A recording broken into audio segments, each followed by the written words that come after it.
창세기 34장은 그 야곱이 세겜에 거하다가 야곱이 그 딸 디나가 그 세겜의 추장 세겜에게 강간을 당하는 사건이 있습니다.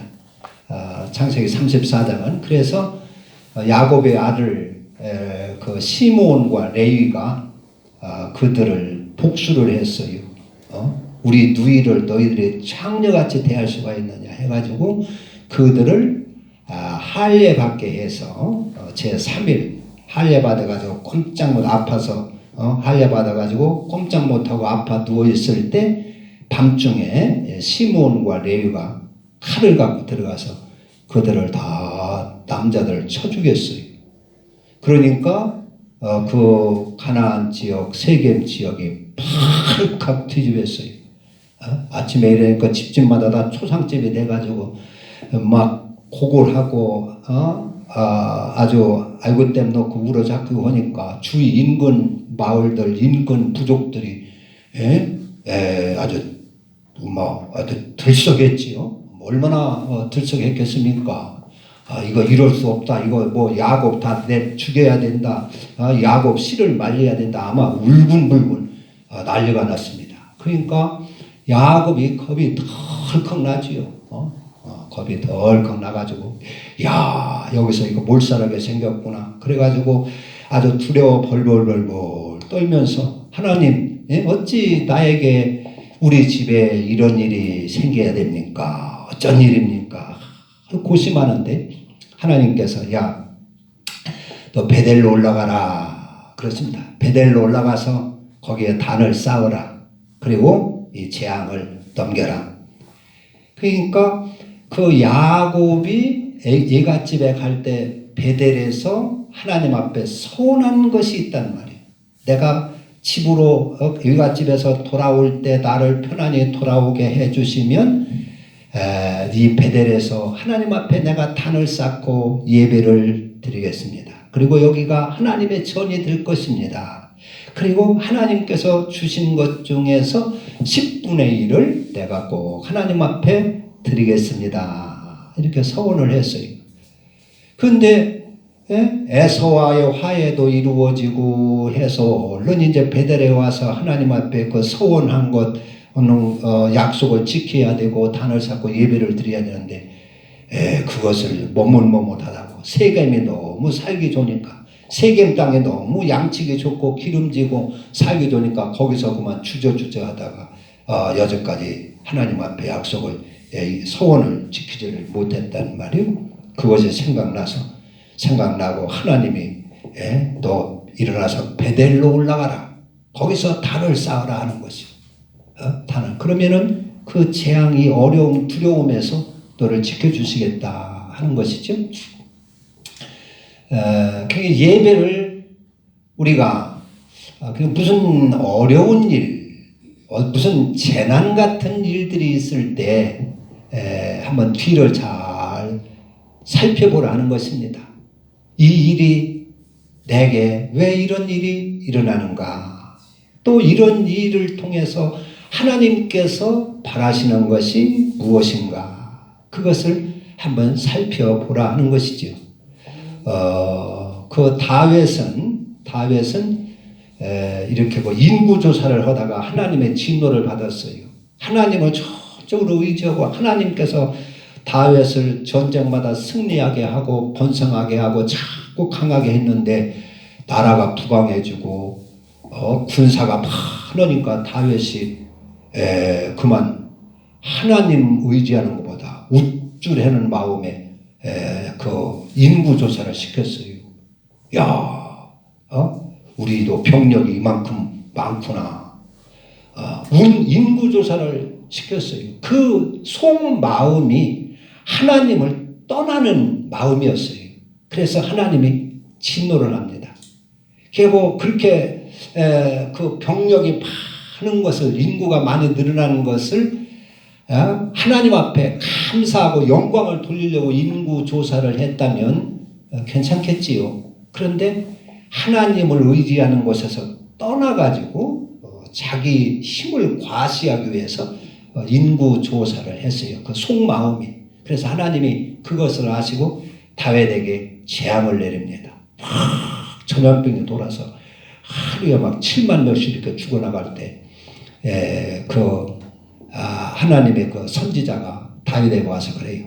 다윗 왕이요, 얼른 저 아라우나의 타작마당에 가서 기부스 사람 아라우나의 타작마당에 가서 하나님 앞에 제사를 드리세요.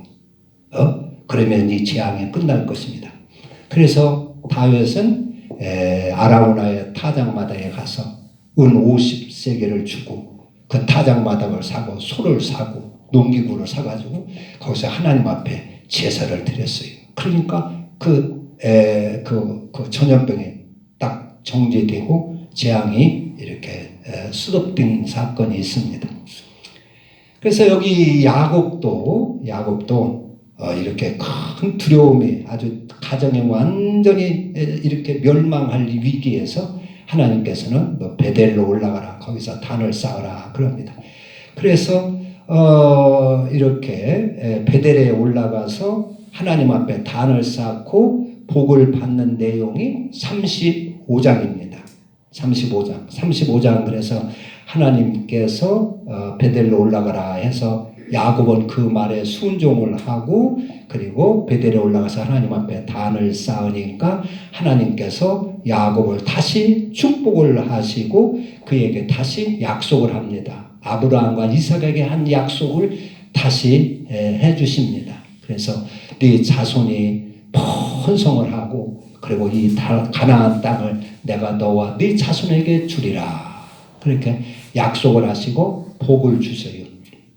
그리고 베델에서 이제 베델은 거기는 광야입니다.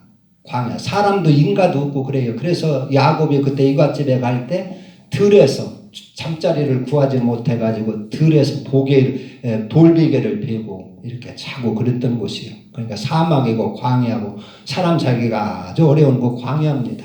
그래서 야곱은 하나님 앞에 제단을 쌓고 제사를 드리고 거기에 살기가 어려워서 이제 이동을 하지요. 그래서 에브라시라 하는 곳으로 이동을 하다가 라헬이 거기서 산통을 해가지고 아기를 출산하다가 죽습니다. 라헬은 나이도 젊어요. 야곱보다도 젊고 레아보다도 젊고 또 아리답고 예쁘고 그런 라헬이 길에서 이렇게 출산을 하다가 산고를 치르다가 죽어요. 얼마나 그 가슴이 아프겠습니까? 그러니까 딸 디나가 밖에 나갔다가 강간 당하고 들어오지. 얼마나 이게 참 그 절망적인 일입니까? 또 라헬, 가장 사랑하는 라헬이 자식 놔두고 자식 낳다가 요셉을 낳지요. 라헬이 어린 자식 놔두고 또 아기를 하나 낳다가 죽고. 그러니까 가정이 얼마나 이게 큰 일입니까? 얼마나 이게 참 어려운 일입니까? 라헬이 죽어요. 그래서 근심이 가득하고 뭐 살맛도 안 나고 하는데 그러다가 이제 에델로 또 이주를 해요. 에델로 이주를 하는데 그 노상에서 이제 천막을 치고 뭐 이렇게 하다 보니까 그 장자 르벤이라고 하는 장자가 그 계모 그 비라하고 폐륜을 저질러요.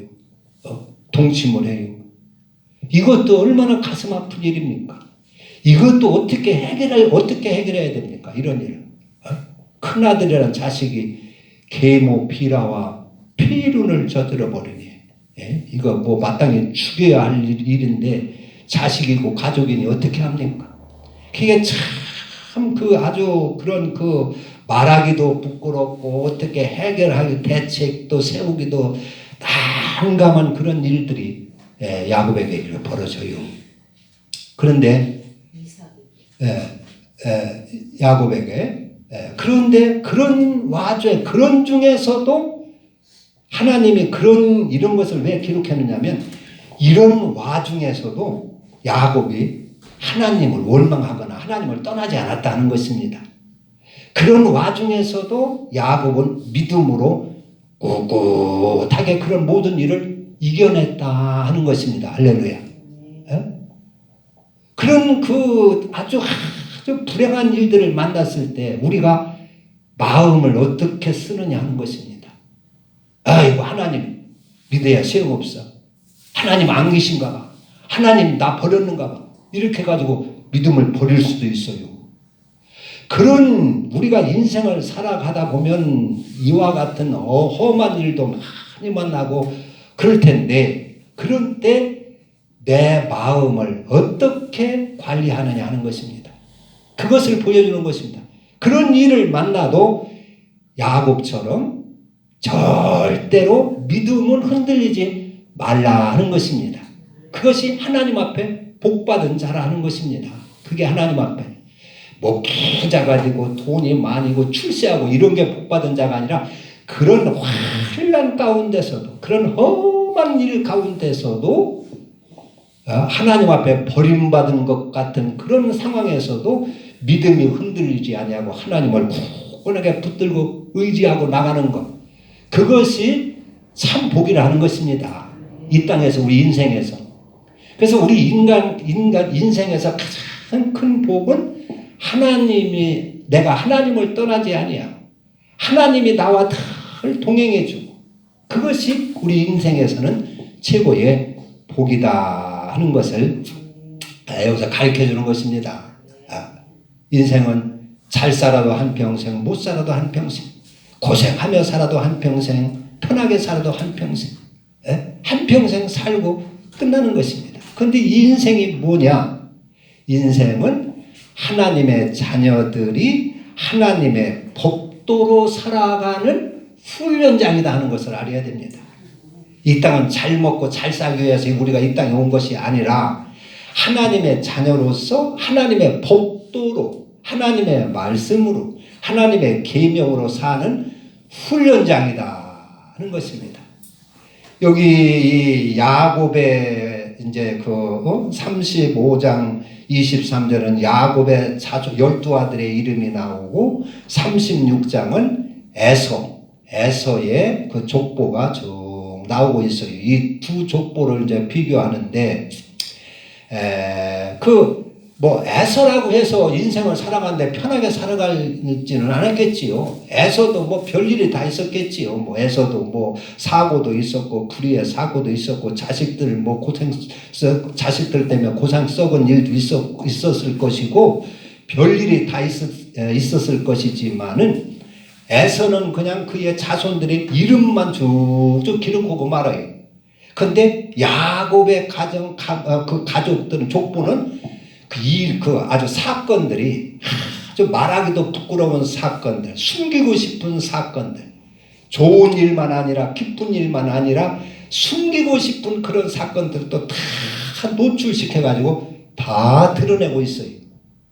그리고 야곱은 어려울 때 하나님이 나타나서도 베델로 올라가서 단을 쌓아라. 또 위기를 만날 때 라반이 막 야곱을 막 잡아서 붙들어가지고 보내지 않고 붙들어가지고 뭐 이렇게 해치려고 할 때도 하나님께서 나타나서 라반을 꾸짖고 딱 야곱을 지켜주시고 보호해 주시는 것이요. 그리고 여기 세겜에서 이거 떠날 때 그 세겜의 그 족속들이 이 야곱 이거 내변하면 안 된다. 이거 야곱 다 죽여야 된다. 야곱 이거 우리가 이렇게 당하고 있을 수는 없다.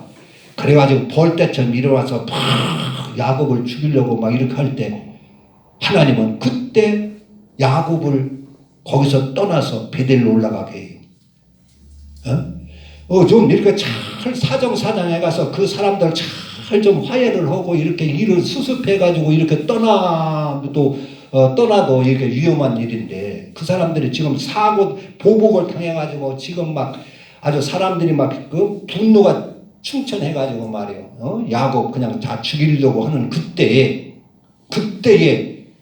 가족 다 이끌고 베델로 올라가라는 거예요. 떳떳하게, 당당하게. 이게 뭐 있을 수 있는 일입니까? 이게 할 수가 없는 일이요. 갈 수가 없는 일이요. 다 죽는 일이요. 그런데 하나님이 그때 야곱을 베델로 올라가게 하고 그 세겜 사람들을 오히려 히위 족속, 헷 족속 이런 사람들을 야곱을 근달하지 못하도록 야곱을 오히려 두려워하는 마음을 그들에게 줘버리고, 그래서 야곱이 두려워해야 되는데 오히려 반대로 히위 족속, 그 가나안 족속, 세겜 족속들이 야곱을 두려워합니다. 그래가지고 떠나도 꼼짝 못해요. 그렇게 하나님이 지켜줍니다. 야곱 건드리면 잘못하면 우리가 세겜처럼 다 죽을 수 있어. 세겜 족속처럼 우리가 다 멸살당할 수 있어. 야곱 이거 건드리다 큰일 나. 아니, 오히려 말이죠. 그들이 야곱을 두려워하게 만들었어요, 하나님이. 이것이 하나님의 역사입니다. 할렐루야. 그러니까 하나님이 지켜주지 아니하면 야곱은 살 수가 없는 것입니다. 근데 하나님이 이렇게 잘 지켜주셔서 야곱이 그 세겜을 잘 탈출을 하고 그리고 베델에 올라가서 하나님 앞에 단을 쌓고 복을 받습니다. 그러니까 야곱의 가정에는 뭐 이런 험한 일들, 이런 부끄러운 일들, 이런 참 한측한 일들, 어떻게 해결할 수가 없는 그런 일들이 벌어져도 그래도 하나님은 야곱 가정을 함께 하신다는 것입니다.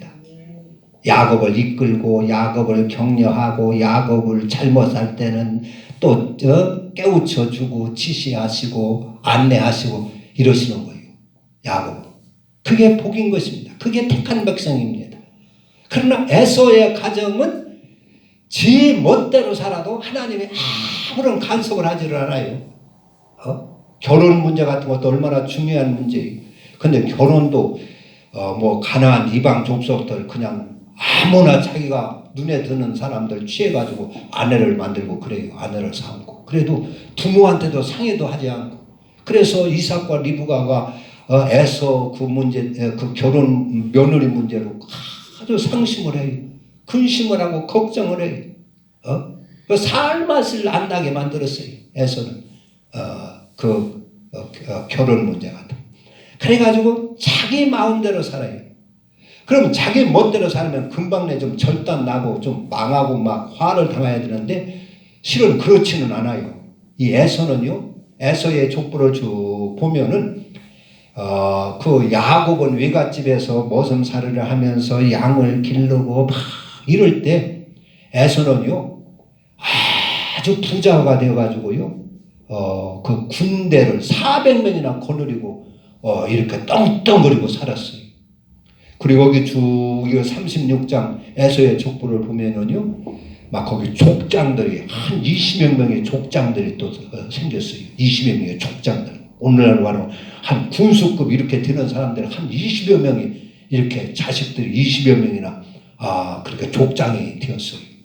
그리고 또 끄트머리 보면 왕들도 에서의 그 후손들 가운데 왕도 태어나요. 왕.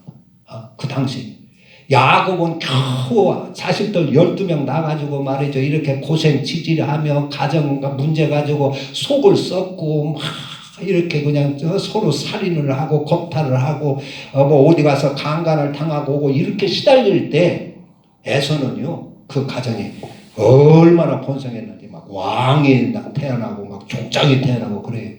그런데 하나님의 간섭은 하나도 없는 겁니다.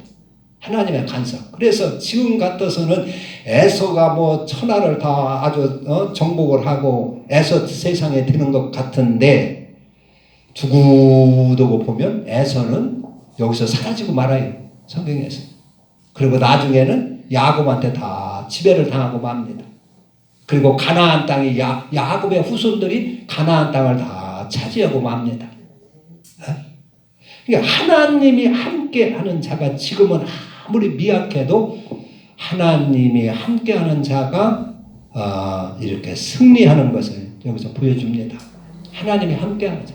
그러니까 하나님이 함께하는 게 복이에요. 지금 당장 어려워도 지금 당장 내가 살기 힘들어도 하나님이 함께해 주는 것이 복인 것입니다. 그는 망하지를 않습니다. 그는 최후의 승리를 하게 되는 것이죠. 다윗은 17세에 아주 그 소년이지만 골리앗은 얼마나 그 노장입니까? 백전 노장이지요.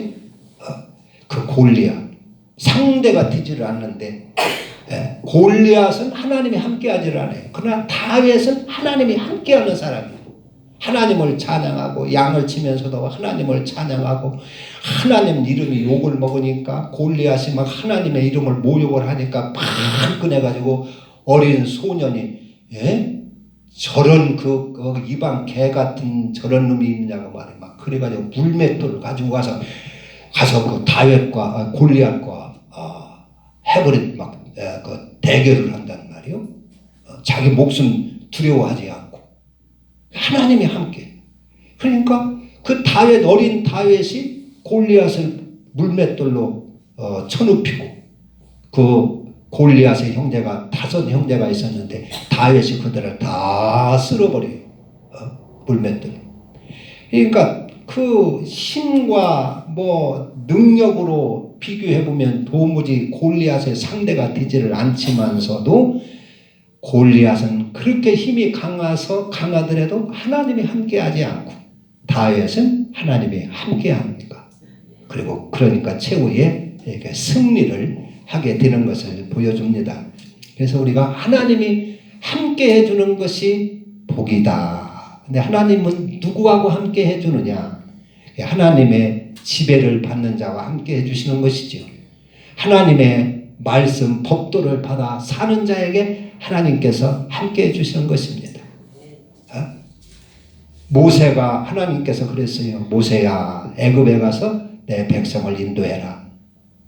그 은혜, 그게 은혜입니다. 말하자면 하나님이 사명을 주는 것이 은혜입니다. 우리는 설교를 들을 때 그 설교 은혜로웠다, 찬양을 듣고 찬양 은혜로웠다, 그것은 내가 듣기가 좋았다 하는 그런 뜻의 은혜지요.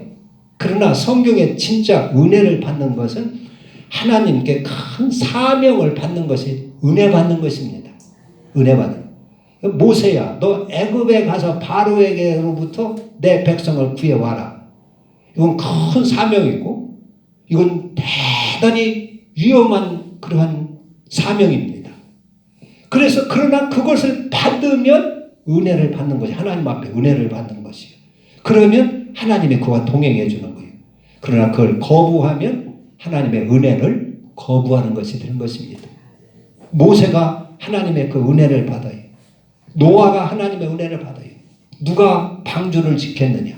누가 방주를 지어서 이 홍수를 대비하겠느냐? 노아가 방주를 지었습니다. 그게 은혜 받는 것입니다.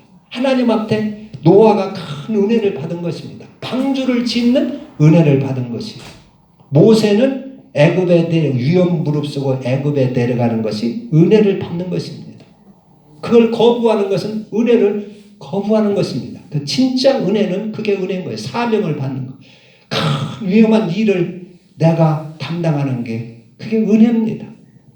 누가 이삭을 독자를 번제로 바치겠느냐? 누가 이 세상에서 자기 욕심대로 살고 자기 정욕대로 사는 이 세상에서 누가 그리스도를 받아 하겠느냐? 누가 하나님의 법도를 받아 살겠느냐? 그것을 제가 하겠습니다. 제가 하나님의 법도로 살겠습니다. 제가 그리스도를 받아 살겠습니다. 제가 하나님의 말씀을 받아 살겠습니다. 그것이 은혜 받는 것입니다. 할렐루야. 그리고 그것이 하나님을 영접하는 것입니다. 하나님은. 그래서 그런 자에게 하나님이 동행해 주세요. 그리고 최후의 승리를 하게 해주시는 것입니다. 많은 어려움이 있지만 모세가 하나님의 은혜를 받으니까 하나님께서 모세와 동행해 주시지요. 애굽까지 데려가 주시지요. 10가지 재앙을 그 기적을 베풀면서 모세를 승리를 하게 하는 것입니다. 그게 하나님의 은혜입니다. 그런 자, 하나님의 그 은혜를 입은 자, 은혜를 받은 자, 그런 자에게 하나님은 동행을 해주시고 함께 해주시고 마침내 야곱처럼 이렇게 크게 승리하게 하시고 번영케 하시는 하나님이신 것입니다. 예, 우리는 그냥 그 은혜 아무나 우리가 하나님이 나도 함께 해주고 싶지요. 그러나 아무나 하나님 나 함께 해주세요, 함께 해주세요. 그런다고 하나님이 함께 해주는 것이 아니라 성경의 이 원리를 보면 은혜를 받아들인 자를 하나님이 함께 해주신다는 것입니다. 마리아가 예수님을 잉태할 때 그 주여 나는 약혼한 여인이라 감당할 수가 없네요. 나는 이거 감당할 수가 없네요. 나는 못하겠습니다. 그러면 은혜를 거부하는 것이 되는 것입니다. 그러면 하나님이 함께하지를 않지요. 그러나 마리아는 주여 계집종이오니 주의 말씀대로 내게 이루어지이다 해서 그 예수님의 잉태의 하나님의 그 뜻을 받아들입니다. 그러니까 하나님께서 그와 늘 함께 하시는 것이지요. 그 하나님이 이 야곱의 가정, 야곱의 족보에는 하나님이 늘 함께하는 역사가 이렇게 있고, 하나님이 간섭을 하고 이끌어주고 또 보호해주고 원수를 막아주고 하는 인생은 험한 일이 많이 있지만서도 그런 가운데 하나님이 이렇게 늘 이끌어주고 간섭해주고 하나님이 함께해주는 그러한 족보, 그러한 가문이요. 에서는 막 번성을 하고 막 똥똥거리고 살고 뭐 출세를 하고 세상에서 뭐 막 별일 다 아주 성공을 해도 하나님이 함께하지 않는 족보다. 하나님이 함께하지 않는 그러한 그 가정이다, 가문이다 하는 것입니다. 그래서 우리는 이 36장, 35장, 30장 쭉 보면서 우리는 이 에서의 가정, 안 믿는 사람, 에서의 가정이 아무리 번성한다 할지라도 그것을 부러워하지 말라 하는 것입니다. 부러워하지 말고 에서의 족보에 속하지 말고 우리는 힘들고 어려운 일이 있다 할지라도 하나님의 간섭을 받고 하나님의 인도를 받는 야곱의 족보에 속해야 한다 하는 것을 말씀하는 줄로 믿습니다. 그래서 이 땅은 하나님의 복도로 사는 훈련장이다. 야곱처럼 하나님의 인도를 받아 하나님의 다스림을 받는 훈련장이다 하는 것을 알아서 야곱처럼 힘든 일을 만난다 할지라도 절대로 흔들리지 말고 하나님과 동행하는 삶이 되어야 될 줄로 믿습니다. 기도합니다. 하나님 아버지